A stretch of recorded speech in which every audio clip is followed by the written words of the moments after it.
Welcome to Ingredient Insiders. I'm John Magazzino. And I'm Andrea Parkins. Thanks for watching this clip of our interview with Chef Antonia Lofaso. For the full episode, find us on Apple, Spotify, or wherever you listen to your podcasts. Links in the description below. To cook well, I think you need to be confident in the kitchen. Yes. And trust yourself and kind of take on that less is more mentality. Absolutely. Like, don't start trying to add shit to make something better. Do you find, and do you see a lot of people just fall apart because they lose confidence while they're cooking? Well, I think it's interesting because you said two like key words, right? Like using the word confidence and then also, and you didn't say identity, but essentially like someone's like ability to have an identity in food are like the two things that I think that go hand in hand. And I think confidence comes, but identity is something that a chef very like diligently has to figure out and then be able to just sort of express at all times, right? And express with like reckless abandon. And I'll give you an example. Like I started cooking for Wolfgang Puck right out of culinary school. And being a part of sort of that mega, not even just celebrity chef, but institution, right, of some of the greatest restaurants in the country and now really the world, and being able to live in that world and see that excellence, right? On the other hand, all of the chefs that work for him don't necessarily have their own opinions, right, on food, have gone out on their own, built their own restaurants, been able to, you know, say like, this is what I think about food. This is my expression of it. This is what I want to give the world, because there's a lot in our world, a lot of just like regurgitation of what our chef mentors teach us. You're right? following the leader. You're following the leader. And for the record, is one of the greatest leaders to follow. Sure. Right? Like the level of execution that I learned, the level of leadership that I learned, the level of mentorship that I learned is like, you couldn't pay for it. On the other hand, leaving that and saying, I want my own identity, leaving that and saying, like, I remember when I realized it was time for me to leave and go out on my own, one of the chefs had made like I think it was like an uni ice cream, and they were like, oh, taste this. And I put it in my mouth. He was like, isn't it so delicious? And I was like, normally in my mind, I was like, this is disgusting. Right. Yeah. Because I don't like uni. Right. I don't like uni. I don't like foie gras. I don't like Kewpie mayonnaise. Like all of the quintessential chefy ingredients that people are like, oh my God, this like foie gras mousse torchon, blah, blah. And I'm like, bleh. You know? And so now I can walk into a room and be like, I actually don't eat that. I think it's disgusting. How about this? I also eat my burgers well done. Do you know what I mean? And like, and that's where your identity and your confidence, where like now I'm I'm also going to be 49 this year. So at like 25, I was like, sure, I'll sit here and suffer through a rare burger because this is what the culinary world tells me I'm supposed to eat.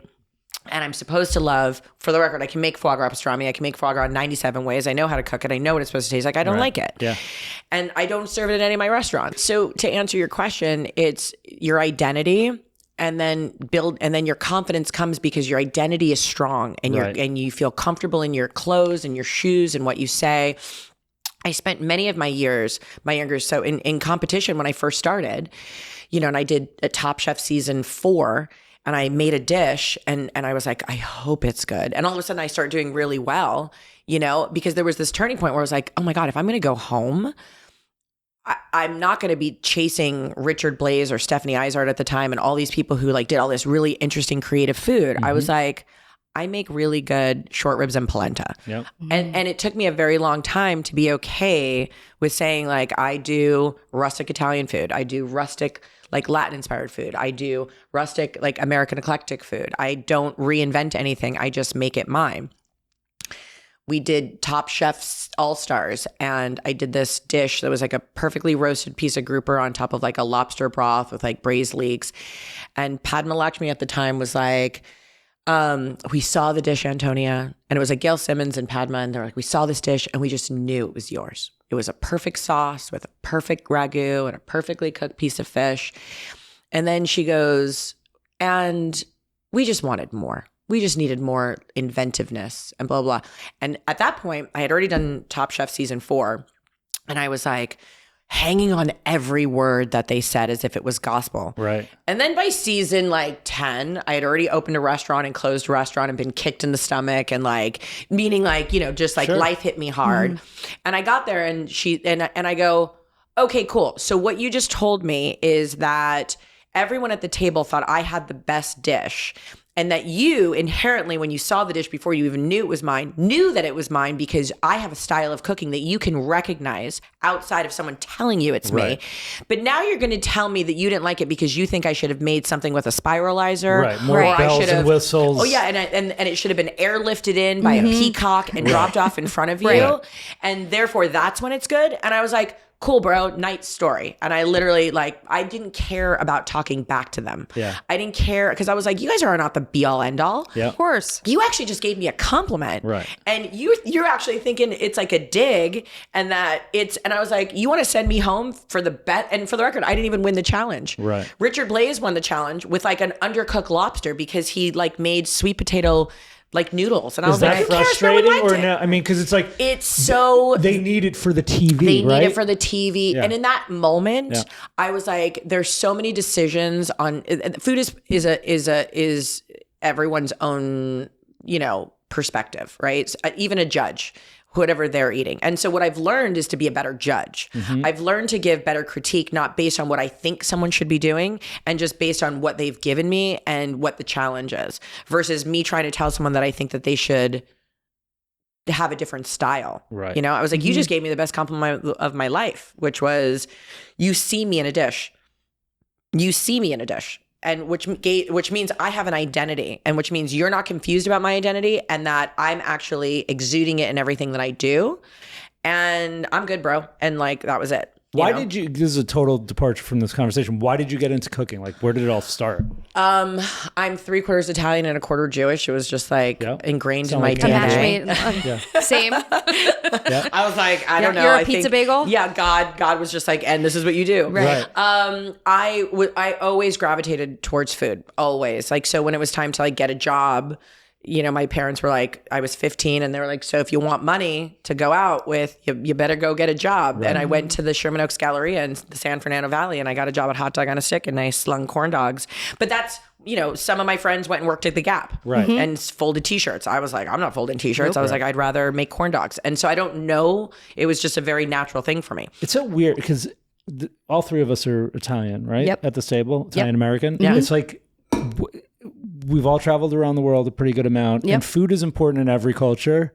But I always feel like we're special for the Italians. You can say it. The we're Italian special. Like food is love. Food is like everything from an early age. Yeah. I mean, like in my family, like we're eating breakfast and we're talking about what you're making for dinner, right? Like lunch. You can't even like get through the meal without talking about the next. I can't go anywhere without that being the be all end all. Right. And I know Andrew's getting annoyed, but like I just got back from Dubai.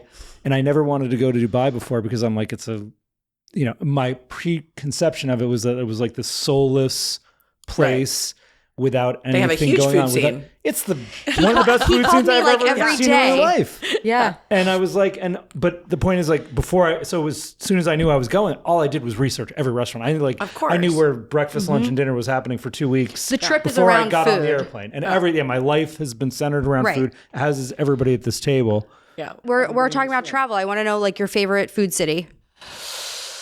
It's interesting because I've been all over, really all over. But one of my I think one of the greatest food cities is New Orleans. Like I love it so much. I was there a couple of years ago.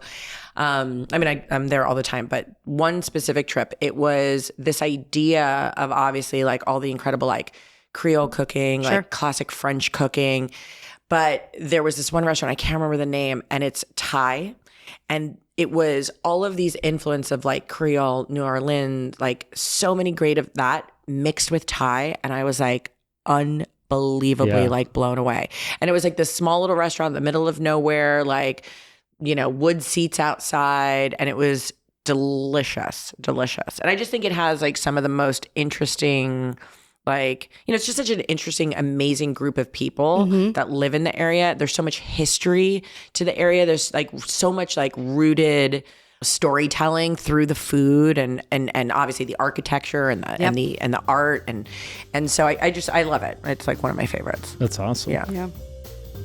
Thanks for listening to this episode of Ingredient Insiders. You can find the products we discussed on today's episode at chefswarehouse.com or your favorite specialty retailer. And don't forget to follow us on Instagram at Ingredient Insiders and Chef's Warehouse at Where Chefs Shop.